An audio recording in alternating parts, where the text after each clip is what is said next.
AQA GCSE Business Studies. Today we're going to look at how you can prepare to answer a 9-mark question. So in the exam, as you are aware, there's two types of questions that tend to come up. Questions that have two options for you to discuss and questions that have only one option.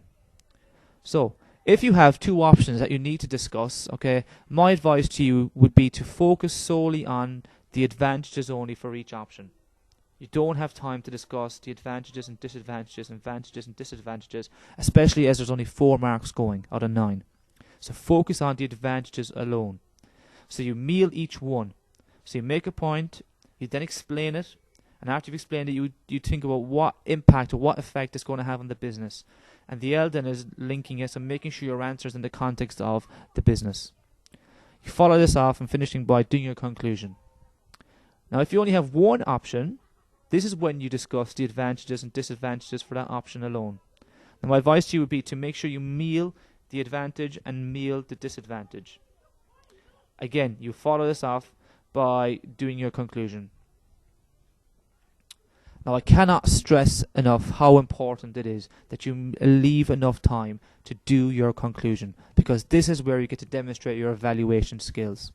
Now remember, 5 marks are going for this, which means there's 15 out of 60 marks, which is 25% of your paper is based on you demonstrating your evaluation skills.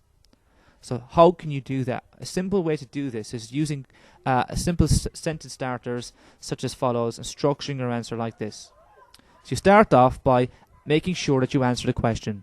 So to conclude, and you answer the question. You then give your most important reason and you say why. And if you can somehow try and link to how this is going to help achieve and solve the business's problem or help them achieve their business objectives. You then need to use the depends on factor. Now this is very important if you want to get into the higher tier of the evaluation, okay? Because you need to make sure you're discussing what this option depends on. Success of this depends on. So a simple way you can do that is by saying, however, success of this depends on, you give a reason, and it's very important that you say why. So because. And you can take that further by even talk about what impact it will have on the business.